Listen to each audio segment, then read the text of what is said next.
Sa iyong ka...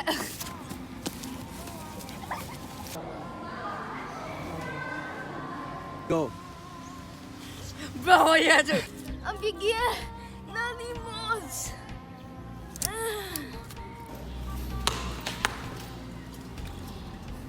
Bawa main kan? No, you guys are supposed to walk. Okay? I think.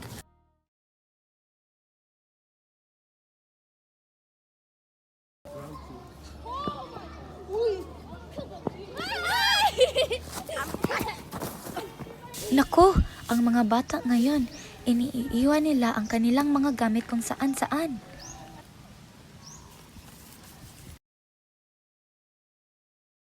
Sa isang malayo na lugar, may isang kaharian na tinatawag na Burbania.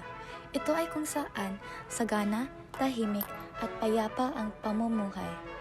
Si Don Fernando ay ang hari ng Burbania at siya ay may makatarungang pamumuno. At kaniyang asawa na si Doña Valeriana ay maganda at matalino. May 3 silang anak na lalaki na pawang may kakayahang maugmana ng trono. Sila ay sinanay na humawak ng mga espada at sandata. Si Don Pedro ay ang panganay ng 3 prinsipe. Si Don Diego ay ang pangalawang prinsipe. At si Don Juan ay bunsong prinsipe na may mabuting pag-uugali. Siya ay matapang at malakas. Dinapuan ng malubhang karamdaman si Don Fernando dulot ng isang masamang panaginip. Nakita ng hari sa panaginip na pinaslang si Don Juan ng 2 buhong at inihulog sa malalim na balon. Ang hari ay nagkasakit ng husto at naging butot balat.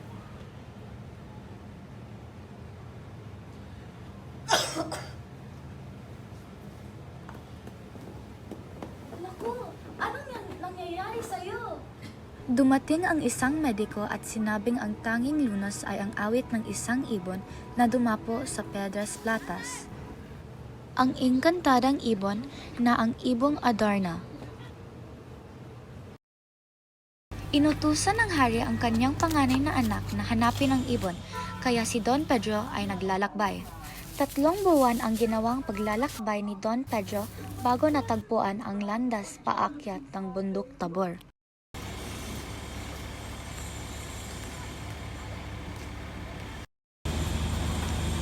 Hindi nakayanan ng kanyang kabayo ang hirap ng paglalakbay, kaya nasawi. Hindi naglaon ay natagpuan din ni Don Pedro ang Piedras Platas. Namangha ang prinsipe sapagkat kumikinang itong tila diamante.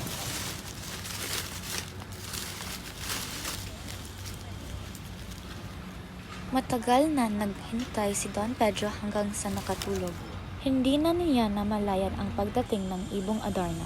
7 ulit itong umawit at 7 ulit rin nagpalit ng kulay ang balhibo. Dumumi ang ibon bago matulog at tumapo ang tae kay Don Pedro. Siya ay naging bato.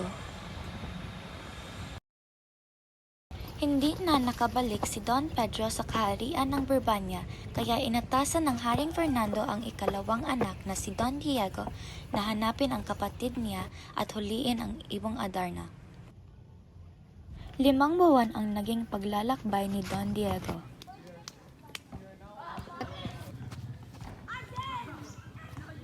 Dahil sa hirap, namatay din ang kanyang kabayo. Nagpatuloy sa paghahanap ang prinsipe, bit-bit ang kanyang baon. Hindi niya inaasahang narating na pala niya ang Piedras Platas. Nagpahinga si Don Diego sa isang batong naroon hanggang sa dumating ang ibong Adarna. Nasaksihan ni Don Diego ang mahika ng ibon at nakaramdam ng antok. Nakatulog si Don Diego.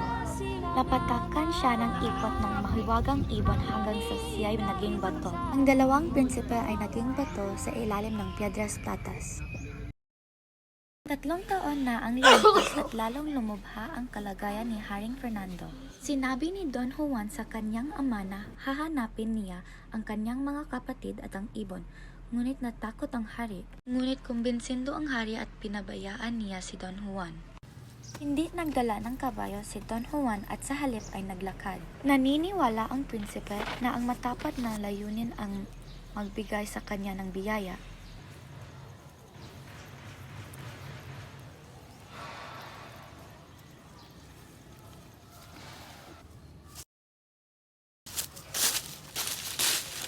Hindi niya alintana ang anumang gutom, pagod at hirap na dinaranas. Panay ang usal niya ng panalangin sa mahal na Birhen upang matagalan ang hirap. Nagbaon siya ng 5 tinapay at tuwing magkaisang buwan lamang kumain. 4 na buwan siyang naglakbay at tumigas na ang natitira niyang tinapay. Nakasalubong ni Don Juan ang isang matandang leprosong lalaki. Sir, pwede mo lang ako bigyan ng limos. Eto na, kumain ka na maayos. Nalaman ng leproso ang pakay ni Don Juan sa lugar na iyon. Nagbilin siya kay Don Juan na huwag masilaw sa kinang ng Piedras Platas at sa halip ay tumanaw sa ibaba upang makita ang isang dampa. Doon ay matatagpuan ng prinsipe ang isang ermitanyong makakatulong sa paghanap ng lunas sa sakit ng hari. Isinauli ng leproso ang tinapay kay Don Juan pero ayaw iyong tanggapin ng prinsipe.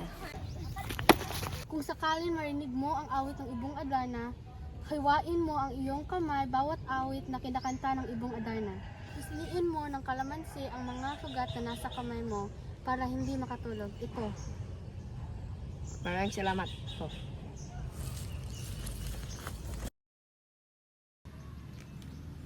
Naghintay si Don Juan at hindi napagod.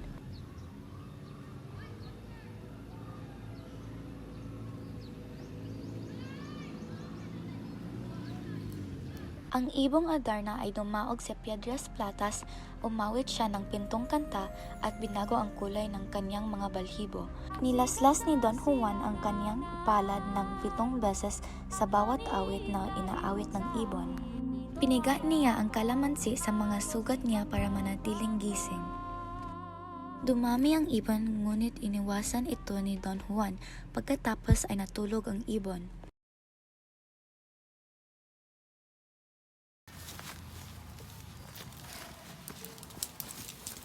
Hinuli ni Don Juan ang ibon at ibinalik sa ermitanyo. Sinabi ng ermitanyo kay Don Juan na punuin ng tubig ang bangga at ibuhos ito sa 2 bato sa ilalim ng puno. Iniligtas ni Don Juan ang 2 niyang kapatid.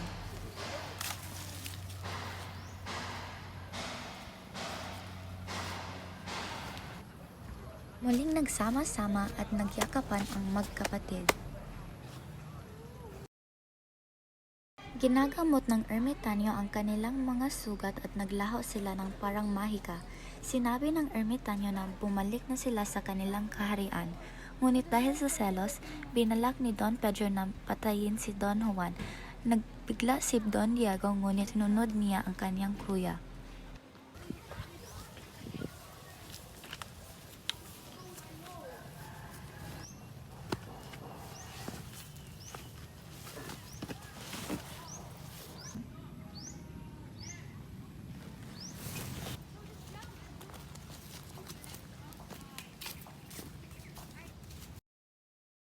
Bumalik sa palasyo ng Barbanya sina Don Pedro at Don Diego. Nagpilit bumangon si Haring Fernando at sabik na niyakap ang 2 anak na matagal na hindi manakita. Nalungkot ang hari dahil wala si Don Juan. Tinanong ng hari kung saan ang kanilang kapatid na si Don Juan, ngunit sumagot sila na hindi nila alam. Iniharap sa hari ang Ibong Adarna at laking pagkabigla nito dahil pangit at lulugo-lugo ang ibon. Naalala ng hari ang kanyang masamang panaginip at lumala ang kanyang kalagayan. Tanging panalangin ang huli niyang pag-asa. Nagdasal siya sa mahal na Birhen upang humaba pa ang buhay at iligtas ang amang may karamdaman.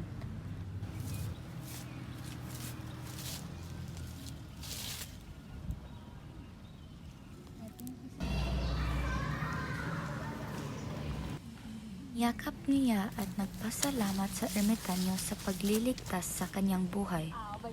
Sinabihan siya ng ermitanyo na bumalik sa kanyang kaharian upang iligtas ang buhay ng kanyang ama. Bumalik ka sa iyong kaharian agad.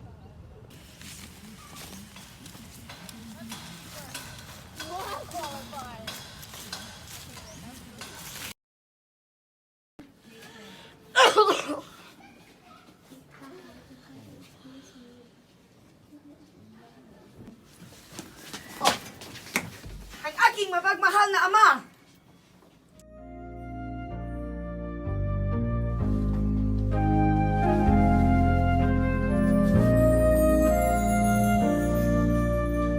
Pagkatapos ng ikapitong awit, hindi nakaramdam ng sakit ang hari at tumayo. Bakit mo ginagawa ito sa iyong kapatid mo? Nagligtas sa iyong minamahal na ama. Ipatapon ko kayong dalawa. Ama! Juan naman sana! At mga kapatid ko, patatawarin ko sila. Wala nang sunod. Agusin mo yung mali mo. Hindi kita pinalak ng ganyan. Aking tatlong anak, bantayan mo ang ibong Adarna dahil parusahan ko ang mga nagpapabaya sa tungkuling itinalaga ko. Ikinainis ni Don Pedro na naging tagapagbantay lamang siya ng ibon gayong isa siyang prinsipe. Si Don Diego ay madalas antukin at naiinip sa bagal ng oras habang nagbabantay. Kinakausap naman ni Don Juan ang ibong Adarna sa tuwing siya ay tagapagbantay upang hindi dalawin ng antok. Muling nagplano ng kataksilan sina Don Pedro at Don Diego. May pag-aalinlangan si Don Diego, subalit nanggako si Don Pedro na ito ang maging kanang kamay sakaling siya na ang maging hari. Nakatulog si Don Juan sa labis na puyat at pagod. Hindi niya namalayan ng pakawalan ni na Don Pedro at Don Diego ang ibong Adarna.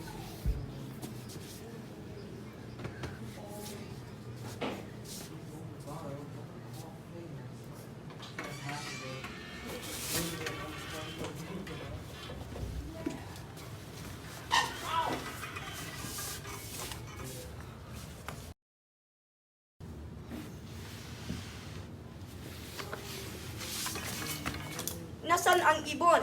Anong ginawa ko? Naging pabaya ako. Nagpasya si Don Juan na umalis dahil nagpagtanto niyang nagkamali siya at mas mabuting magtago na lang siya. Ang aking tatlong anak! Tinatawag ni Don Fernando ang tatlong prinsipe, ngunit dalawa lang ang dumating. Pinagtakslan ni Don Juan ang ating kaharian. Kailangan kami ihanap siya na yon at hirapan mo na yon. Umalis ang dalawa upang hanapin ang nagtatagong si Don Juan.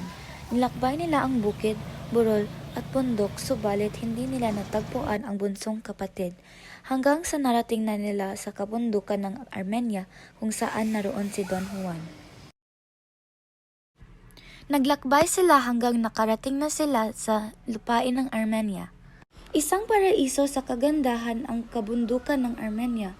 Napakaganda ng paligid. Ang lupain ay sagana ito kaya walang magugutom. Doon naninirahan si Don Juan upang pagtakpan at huwag maparusahan ang tunay na may sala sa pagkawala ng ibong Adarna. Tumayo si Don Diego at Don Pedro sa harap ni Don Juan. Muling nagsama-sama ang magkapatid. Masayang namuhay ang magkapatid sa Armenia. Nagpasya ang tatlong prinsipe na tuklasin ang bahagi ng kabundukan na hindi pa nila nararating. Sa katanghaliang tapat ay naglakbay ang tatlo para maghanap ng bagong kapalaran. Isang balon ang nakita ng tatlong magkakapatid na prinsipe. Ang balon ay mukhang napakaganda. Ang balon ay napakalalim na walang tubig. May lubid na naroon upang magamit ng sinumang nais magtangkang bumaba. Naunang bumaba ng balon si Don Pedro. Siya ay tumagal lamang ng 30 dipa dahil ang dilim ng balon ay matinding. Ang sumunod na bumaba ng balon ay si Don Diego, pero hindi siya nagtagal dahil natakot siya. Don Juan ang pinakahuling sumubok na bumaba ng balon. Siya ay matapang. Hinarap niya ang mga takot sa kanyang mga kapatid. Narating ni Don Juan ang pinakamalalim na bahagi ng balon. Namangha siya dahil isang napakagandang hardin ang tumabad sa kanyang paningin. Ang ganda ng lugar. Oh, sino yun? Ang ganda niya. Para siyang diyosa ng kagandahan. Hindi naman makipaniwala ang prinsesang si Doña Juana na narating ni Don Juan ang puok na iyon.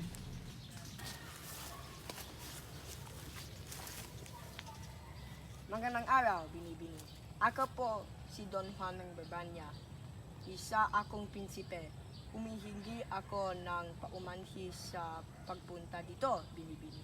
Kaakit-akit ako sa iyo, Don Juan. Ako ay si Doña Juana at dito ako nakatira.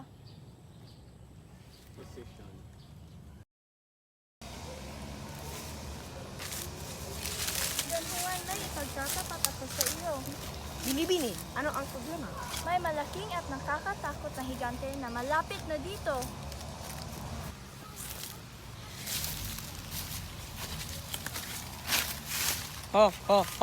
May pagkain. Itikom ang bibig mo. Hindi mangyayari ang iyong masamang plano.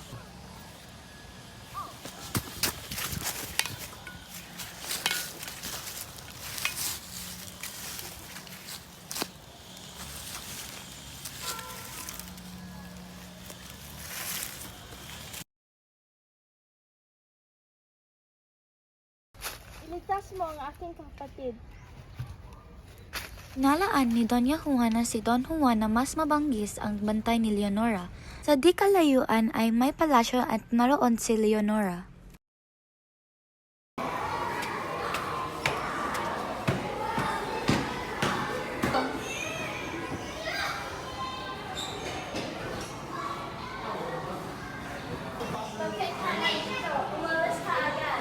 Nagmamakaawa ang prinsipe na yakapin siya dahil umibig siya. Lumambot ang puso ni prinsesa at nalaman niya ang dahilan ng kanyang pagdating. Nanggako si Don Juan na tapat ang pagmamahal nito sa kanya. Hanggang sa naramdaman nila ang pagyanig ng lupa. Sinalubong ng serpienteng may 7 ulo sina Don Juan at Prinsesa Leonora. Agad na hinarap ni Don Juan ang serpiente. Malakas ang serpiente. Pinutol ni Don Juan ang ulo ng serpiente ngunit ito ay lumaki. Hindi nakalimutan ni Don Juan na magdasal at nakalipas ang 3 oras, pagod na ang serpiente. Patuloy na lumaban ang serpiente at sa wakas, pinutol ni Don Juan ang huling ulo at nilagyan ng balsamo. Natalo ang serpienteng may 7 ulo. Ang mga prinsesa ay inihatid palabas ng balon. Sa tingin ni Don Pedro, maganda siya. Iniwan ni Prinsesa Leonora ang kanyang singsing. Bagamat tutol siya, nagpasya si Don Juan na kunin ito. Pumasok si Don Juan sa malalim na balon at pinutol ni Don Pedro ang lubid. Nawalan ng malay si Prinsesa Leonora. Nagising siya sa yakap ni Don Pedro. Ako ay nauutal kapag nakita ko ang iyong ganda. Munting prinsesa, gagawin ko ikaw ang isang reyna sa Barbanya. Pinakawala ng prinsesa ang kanyang alagang lobo para iligtas si Don Juan. Napanaginipan ni Don Fernando na muling nakidnap ang kanyang bunsong anak.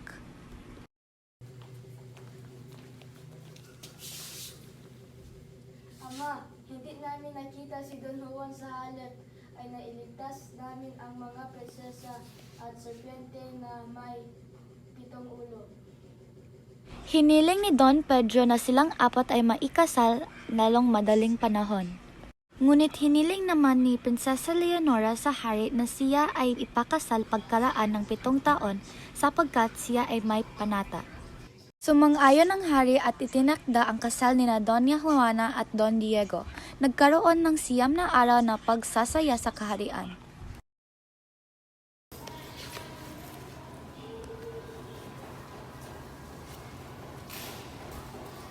Nahanap ni Lobo si Don Juan.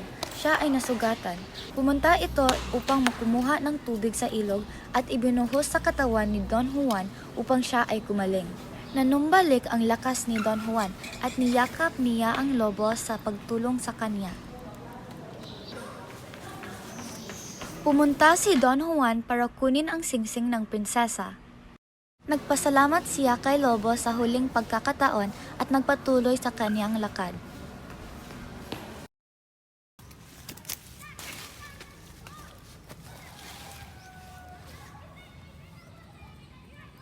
Nagpahinga si Don Juan sa isang puno. Lumilitaw ang ibong Adarna kay Don Juan at umawit tungkol sa kung paano siya gustong patayin ng kanyang mga kapatid at inutusan ng ibon si Don Juan na maglakbay sa Reino de los Cristales pansamantala. Ang Reino de los Cristales ay napakaganda ng kaharian. Doon, makikita ng prinsipe ang 3 magkakapatid na prinsesa na mga minamahal na anak ni Haring Salermo. Ang haring puno ng tuso at katalinuhan. Sinabi ng ibon kay Don Juan na si Maria Blanca ang dapat piliin sa mga prinsesa dahil hindi mapapantayan ang kanyang kagandahan. Sa Brabania, patuloy na umiiyak si Princess Leonora. Sa sumunod na 3 taon, naglibot-libot si Don Juan dahil hindi niya alam ang daan patungo sa Reino de los Cristales. Natagpuan niya ang isang matandang lalaki na nagbigay sa kanya ng pagkain at inumin. Ipinaalam ng lalaki kay Don Juan ang kanyang paglalakbay at pumunta at ibigay ang barona ito sa ermitanyo sa kanyang paglalakbay. Tinatawag pa rin ni Prinsesa Leonora ang pangalan ni Don Juan at naghihintay sa kanyang pagdating ngayon. Iwan sa pagaling Don Juan. Uy, kalimutan mo na si Don Juan. Hindi ka kaya. Mahal ko siya. Nalungkot si Don Pedro at maaaring matrigger nito ang kanyang kalooban. Anong ginagawa mo dito? Ito, Ang aking Panginoon. Ang ermitanyo ay nagpatunog ng kampana para magtipon ang lahat ng mga ibon. Tinanong sila ng ermitanyo kung alam nila kung nasaan ang kaharian. Wala nang isa sa kanila ang nakakaalam. Gayunpaman, dumating ang isang malaking agila ng maglaon. Pinagalitan ng ermitanyo ang agila.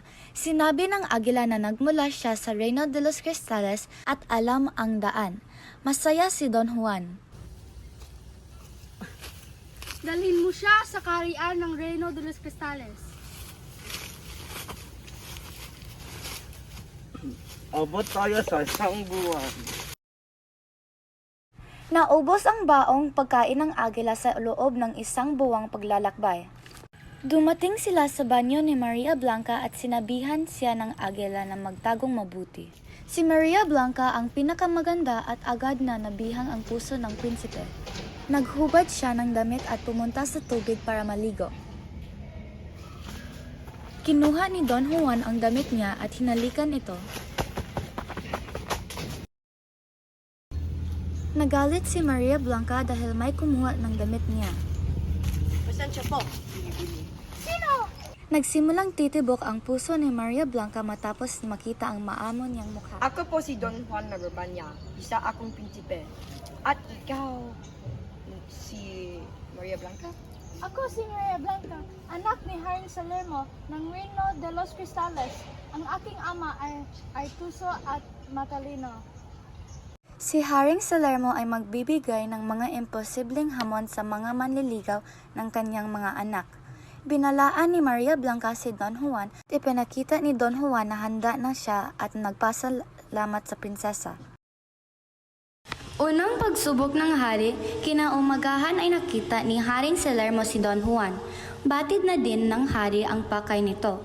Pinatuloy ng hari si Don Juan ngunit magalang na tumanggi ito at naghintay ng ipag-uutos. Inutos ng hari kay Don Juan na itanim ang isang salop ng trigo na kakaani pa lang at dapat ito ay mamunga kinabukasan upang may maihain sa almusal. Tuwang-tuwa ang hari dahil mayroon na naman siyang mabibiktima. Malungkot na tumungo si Don Juan sa prinsesa at sinabing hindi niya maggagawa ang pagsubok. Inutos ni Maria Blanca na magpahinga at matulog na lamang si Don Juan dahil siya ay ang gagawa ng pagsubok. Gumamit si Maria Blanca ng mahika kung kaya't agad na tumubo ang trigo at namunga. Ipinaluto niya ito sa mga insik at kinaumagahay ipinahain sa hari. Pangalawang pagsubok ng hari. Pinuntahan ni Haring Salermo si Don Juan sa hardin. Inilabas ng tusong hari ang isang prasko na may 12 negrito sa loob. Ikinalat ito ng hari sa karagatan at nais niyang ipahuli kay Don Juan bilang isang pagsubok. Kailangan ay makita ng hari kinaumagahan ng prasko na kumpleto ang nasa loob upang makaligtas sa kamatayan. Malungkot na namang lumapit si Don Juan kay Maria Blanca dahil sa pangambing hindi niya mahanap lahat ang 12 negrito dahil sa lawak ng karagatan. Inutos muli ni Maria Blanca kay Don Juan na siya'y pumayapa dahil siya na ang bahala. Pinagdala niya ng ilaw si Don Juan at nagtungo sila parehas sa dagat pagsapit ng ika-4 ng madaling araw. Iniutos niya sa mga negrito na bumalik sa prasko kung hindi ay matitikman nila ang galit ni Maria Blanca. Nagmadaling umahon ang mga negrito at agad na bumalik sa loob ng prasko. Kinaumagahan ay dinatnan ng hari sa lamesa ang praskong may 12 negrito. Naiinis ang hari dahil hindi niya mapatay si Don Juan. Paglipat sa bundok. Muling nagkita sina Haring Salermo at Don Juan sa hardin. Para sa susunod na pagsubok, nais ng hari na mailipat ang bundok na mismong tapat ng durungawan ng kanyang palasyo dahil gusto niyang makalanghap ng sariwang hangin. Dapat ay magawa niya ito bago sumapit ang kinaumagahan. Muling lumapit si Don Juan kay Maria Blanca na malungkot. Pinawi ng prinsesa ng kalungkutan at sinabing siya na ang bahala gumawa ng pagsubok. Nagtungko ang prinsesa sa bundok. Gamit ang napakalakas na hangin, pinalakad nito ang bundok malapit sa palasyo.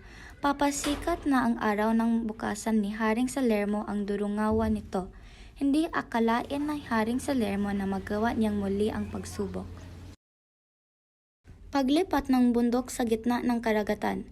Iniutos ni Haring Salermo na itabon ang bundok sa gitna ng karagatan at tayuan ito ng kastilyo. Ipinagkaloob kay Don Juan ang mga kasangkapang gagamitin sa pagbuo ng kastilyo gaya ng palataw at bareta, piko, kalaykay, maso at kutsara.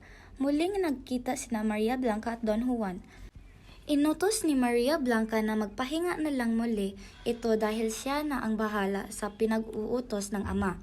Pinaandar niya ang bundok pagtungo sa gitna ng dagat at ito ay naging isang muog.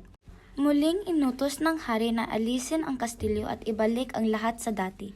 Ang lahat ng ito ay muling nagawa dahil sa mahika ni Maria Blanca. Paghahanap sa nawawalang singsing ng hari. Ipinag-utos ni Haring Salermo kay Don Juan na hanapin kung ano ang nahulog na singsing sa ilalim ng dagat. Pumalaot si Don Juan at Maria Blanca sa gitna ng karagatan. Inutos ni Maria Blanca na tadtarin siya ng pinong-pino at ihulog sa tubig upang maging isang isda.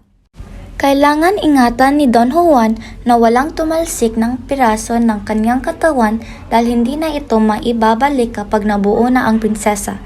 Habang sumisisid ang prinsesa ay nakatulog si Don Juan, kaya walang kumukuha ng singsing pag nalitaw ang prinsesa. Sinubukan ulit nilang gawin ito dahil sa sunod-sunod na kapabayaan ni Juan.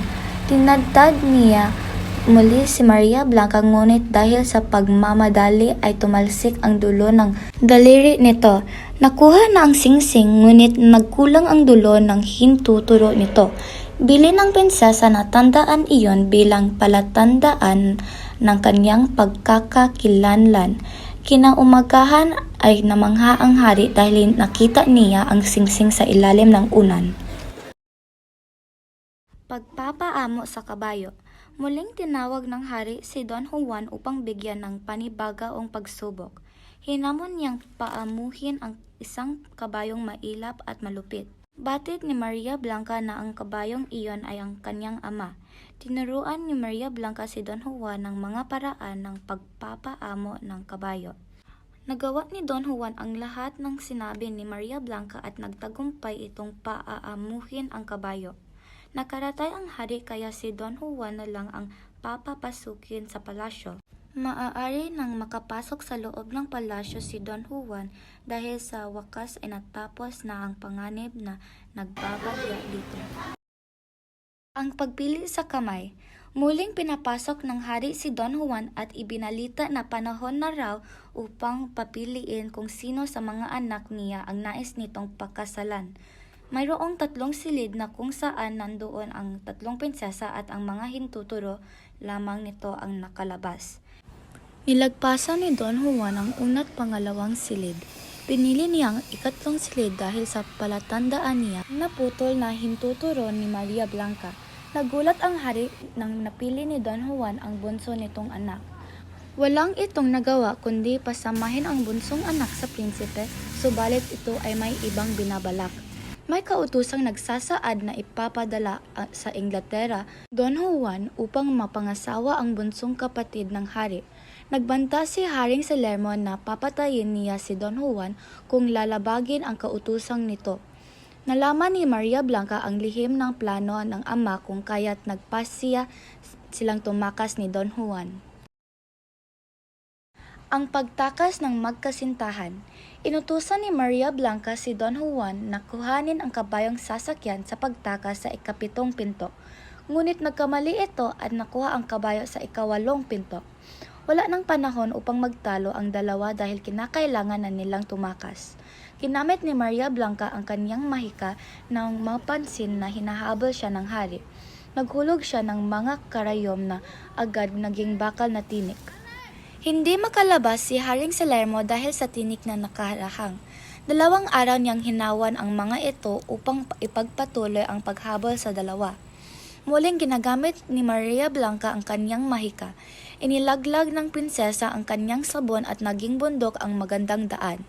Humanap ng ibang daan ang hari para tuluyan na itong mahuli. Ngunit sa huling pagkakataon ay ginamit na naman ni Maria Blanca ang kanyang mahika.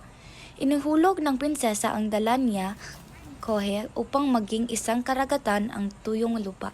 Hindi na naabutan ng hari ang dalawa ngunit isinumpa ng hari ang kanyang anak. Isinumpa niyang makakalimot at magtataksil si Don Juan sa oras na makarating ito sa Birbania.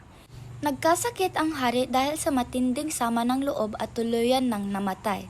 Sa pagkahaba-haba ng nilakbay ang nakarating din ang dalawa sa kaharian ng Birbania.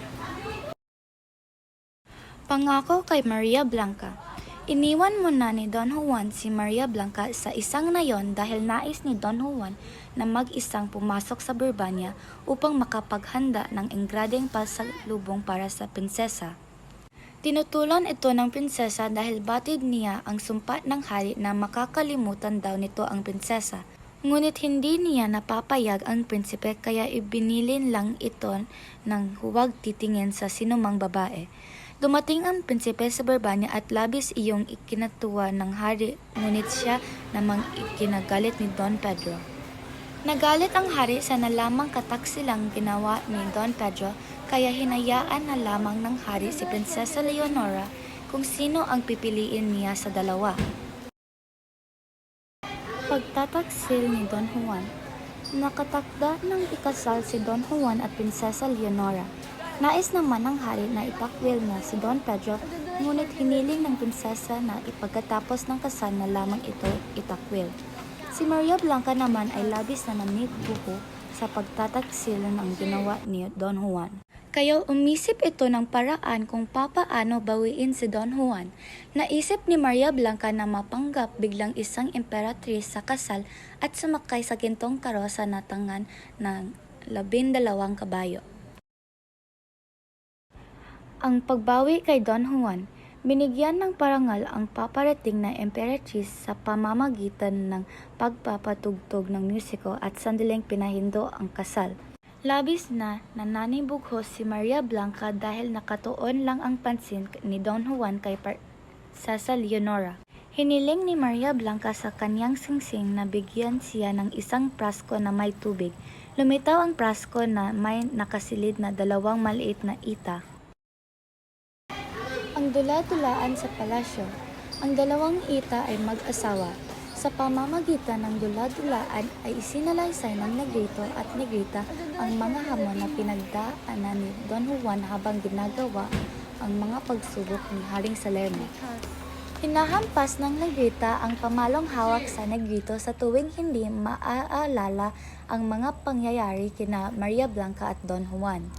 Isinalaysay ng palabas ang lahat ng pagsubok sa kinaharap nilang dalawa, simula sa pagtatanim at pagpapamunga ng trigo hanggang sa pagpili ni Don Juan sa 3 hintuturo ng mga prinsesa. Pinapalo ng negrita ang asawang negrito sa tuwing hindi maaalala ang salaysay, ngunit si Don Juan ay nasasaktan. Ang parusa. Sa kabila ng pagpapaalala ni Maria Blanca kay Don Juan, ay napansin nitong hindi na niya talaga mag-unita ang lahat ng nagawang alala. Ngunit hindi naghinawa ang prinsesa. Pinaalala niyang muli ang ginawa nilang pagtakas kay Haring Salermo simula sa paghulog ng karayom na naging tinik hanggang sa pagtataksil ng prinsipe sa kanya. Subalit kahit ang mga ito ay limot na ni Don Juan, wala na talaga ang pag-asa na maaalala ni Don Juan si Maria Blanca, kaya ipinatigil na niya ang paglabas. Naglahong parang bula ang 2 ita. Hinagkan ni Maria Blanca ang praso at bumulong. Pabasagin na niya ang prasko upang gunawin ang buong kaharian. Ang pagbabalik ng alala. Sa isang iglap din ay nanumbalik ang mga alala ni Don Juan at humingi ng tuwad kay Maria Blanca. Nangako ito na hindi na muling mauulit ang paglimot dito. Nalaman din ng hari ang buong katotohanan mula sa pagtira ng 3 prinsipe sa Armenia hanggang sa pagsubok na ginawa ni Haring Salermo kay Don Juan. Naguguluhan ang hari kung sino ang dapat piliin ni Don Juan, kaya isinangguni niya ito sa isang arsobispo. Ayon sa kanya ay piliin daw ni Don Juan ang mas nauna niyang inibig na si Prinsesa Leonora, kung kaya't labis ang pagkagalit ni Maria Blanca. Binasag ni Maria Blanca ang prasko at bumaha sa buong kaharian. Nakiusap si Don Juan na ihinto na ang pagbaha at ipinanggako kay Maria Blanca na siya na lang ang iibigin nito.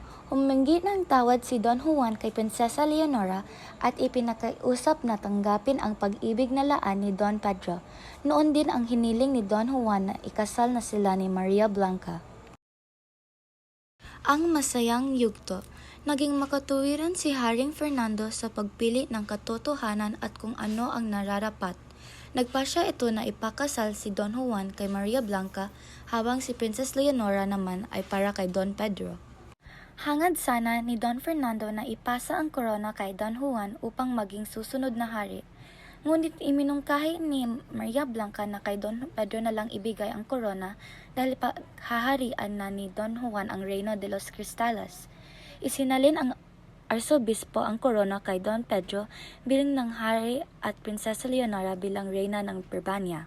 Pagkatapos ng kasal, ay muling bumalik sina Don Juan at Maria Blanca sa Reino de los Cristales. Ang masayang pagwawakas. Laking pagtataka ni Don Juan dahil ang malayong Reino de los Cristales ay narating nila sa loob ng 1 oras. Namayapa si Haring Salermo at ang mga kapatid ni Maria Blanca. Naabutan na payapa ang Reino sa kanilang pagbabalik. Malugod na tinanggap ng kaharian si Maria Blanca bilang bagong reyna. Nagkaroon ng piging kasama ang panalangin para sa namayapang ama at mga kapatid ni Maria Blanca. Nagdiwang ang Reino de los Cristales dahil sa bagong hari at reyna nila. Walang patid na musika at pista sa loob ng 9 na araw. Walang sinuman ang naghirap sa kaharian dahil sa matapat na pamamalakad ng hari at reyna. Lalo pang mas naging maunlad ang Reino de los Cristales.